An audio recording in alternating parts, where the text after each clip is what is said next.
पूजनीय अर्जिका श्री विज्ञानमती माता जी की, अर्जिका संघ की। एक व्यक्ति था, उसको फोटो खिंचवानी थी। उसकी इच्छा थी कि मेरे इस संसार में जाने के बाद मेरी अगली पीढ़ियां उस फोटो को देख करके मुझे याद करती रहे कि हमारे दादाजी, परदादाजी और उनके दादाजी किस मिजाज वाले थे। हर कोई भी हो, फोटो खिंचवाने के पहले व्यक्ति थोड़ा तैयार तो होता ही है। भले यही हो, और कैमरे वाला सामने आके खड़ा हो जाए तो थोड़े हम व्यवस्थित तो हो ही जाते हैं। भले सिर ढक ले, भले अपना चेहरे की मुस्कान लगा लें या मुकुट को ठीक कर लें, क्योंकि फोटो एक प्रामाणिक चीज़ होती है। भविष्य के लिए वो हमारा चित्र दिखाने वाली होती है कि हमने किस प्रकार से पूजा की थी। तो वो व्यक्ति सुबह से तैयार हो रहा था कि मेरी फ़ोटो अच्छी आनी चाहिए, मैं कैसा भी हूँ फ़ोटो अच्छी आनी चाहिए। तो वो तैयार हो करके स्टूडियो वाले के पास पहुँचा। पहले ये चलते नहीं थे मोबाइल वगैरह, तो स्टूडियो वाले की यहीं पर फ़ोटो खींची जाती थी। तो वो स्टूडियो वाला उसको एक कमरे में ले जाता है और वहाँ अंधेरा रहता है, और वो सामने खड़ा हो जाता है और उसको एक बेंच के ऊपर जिसकी फ़ोटो खींचनी हो उसको बिठा देता है। वो व्यक्ति भी बैठ गया, कैमरे वाला बिल्कुल सामने खड़ा हो गया और उसने उसको कहा कि देखो मैं 1, 2 और 3 बोलूँगा। जब 3 बोलूँगा तब बटन दबाऊँगा, 1 बोलूँगा तब तुम्हें सावधान करूँगा, और 2 बोल करके विशेष जागृत करके तीसरी बार में तुम्हारी फ़ोटो खिंच जाएगी। तो 1 बोला तो तैयार हो गया, 2 बोला और जैसे ही उसने 3 बोल करके बटन दबाया और जैसे ही लाइट का फोकस पहुंचा और आंखें बंद हो गई, फोटो बिगड़ गई। सुबह से फोटो खिंचवाने के लिए तैयारी की थी और 1 सेकंड के प्रमाद में फोटो बिगड़ गई। अब उस फोटो को जो कोई भी देखेगा तो भाई हमारे दादाजी ऐसे थे। उसी प्रकार से वो फोटो तो संभव है वापस खींची जा सकती है, सुधर सकती है। तो हमारी भी जीवन में 8 बार फोटो खींची जा सकती है। एक बार की जो फोटो होगी सबसे पहले नंबर वाली की, वो बनेगी नेगेटिव, उसका फोटो अगले भाव में निकलेगा। हमारी जिंदगी में आयु के त्रिभाग के समय आयु बंध का समय आता है और उस समय हमारी आयु का बंध होता है। वही 3 नंबर का होता है और हम कितना भी धर्म ध्यान कर रहे हैं और यदि हमारे आयु बंध के समय परिणाम संश्लेषित है तो हमारी आयु खराब बंधेगी, हमारी फोटो गलत निकलेगी। इसलिए बड़े बड़े धर्मात्मा भी नरक में जाते हुए देखे जाते हैं। श्रेणिक राजा ने 60,000 प्रश्न पूछे फिर भी नरक में गया।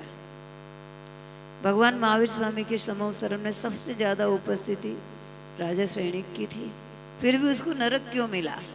कि जब उसकी फोटो खींची थी तब उसके भाव खराब थे। मात्र ये कर्म भूमि की व्यवस्था है। भोग भूमि में, देवों में, नारिकियों में अल्प समय में आयु का बंध होता है। जब 6 महीने शेष बचते हैं तब उसके त्रिभाग का समय आता है।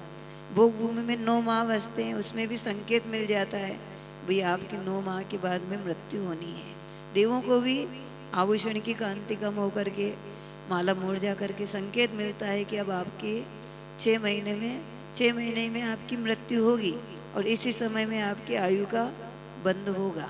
तो उनको 6 महीने मात्र सावधानी रखनी होती है। लेकिन कर्म भूमि में आयु का बंध कब होगा कोई विश्वास नहीं है। कभी भी आयु का बंध हो सकता है।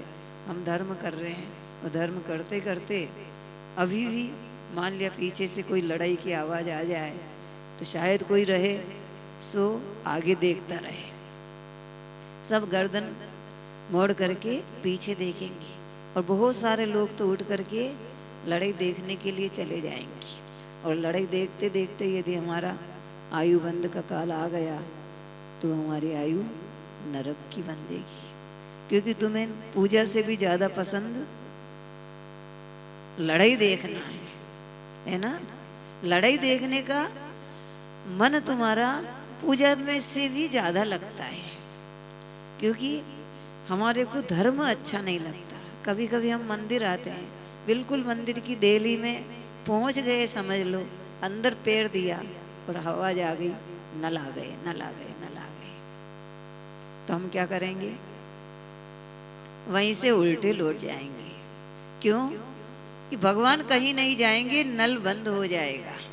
हमारी दृष्टि में भगवान का महत्व पानी जितना भी नहीं है। और जाते जाते हमारे आयु का बंद हुआ तो आप मछली बनेंगे, मत्स्य बनेंगे, मेंढक बनेंगे। क्यों? कि आप भगवान को छोड़ करके पानी के लिए चले गए। जबकि इतना पानी तो हमारे घर में होगा कि पूरा दिन हम निकाल लेते, बोरिंग से ले आ सकते थे, किसी हैंडपंप से भी ला सकते थे, और भी पानी के बहुत स्रोत थे। लेकिन हम यहाँ आकर के, मंदिर में आकर के भगवान को छोड़ के पानी के लोभ में चले गए, और उस समय हमारी मृत्यु हो गई।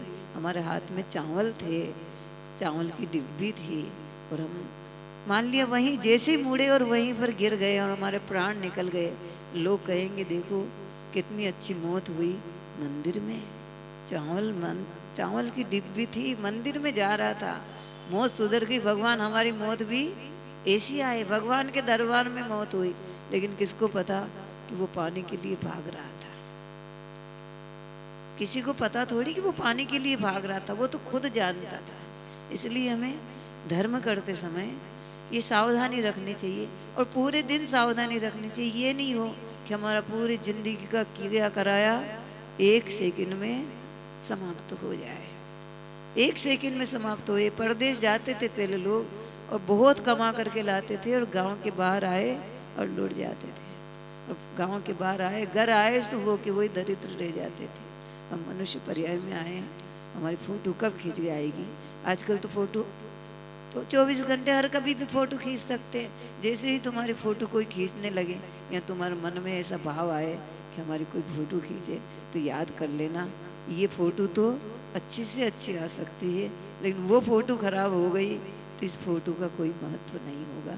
हमारे आयुबंध का काल, और जितने जितने वृद्ध लोग हैं उनको तो बहुत सावधानी रखनी चाहिए, क्योंकि जैसी मति वैसी गति।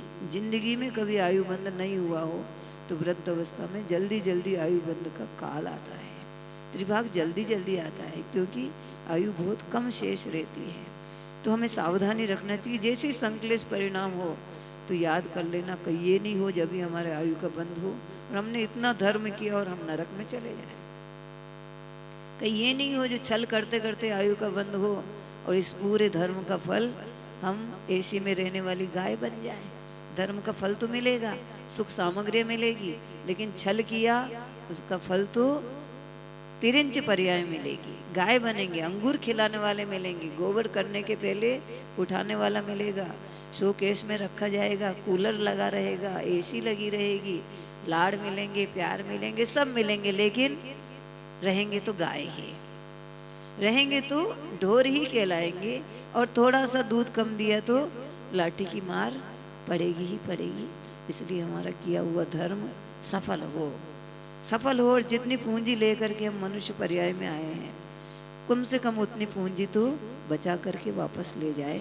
ये नहीं हो कि हमारी पूंजी डूब गई, मतलब हम मनुष्य पर्याय में आकर के ढोर बन गए, नरक में चले गए, मतलब हमने पूंजी को डूबा लिया। और यहाँ से यदि हमने स्वर्ग प्राप्त किया या पुनः मनुष्य पर्याय प्राप्त की तो हमारी पूंजी बच गई। हम अपने भावों को संक्लेशित नहीं करें। जैसे ही संक्लेश होने लगे तत्काल सोच ले इससे हमारा भाव बिगड़ जाएगा। हमें भाव नहीं बिगाड़ना है, हमें मनुष्य भाव को सुधारना है। सबका भाव सुधरे, सबकी सदगति हो, इसी भावना से महावीर भगवान ने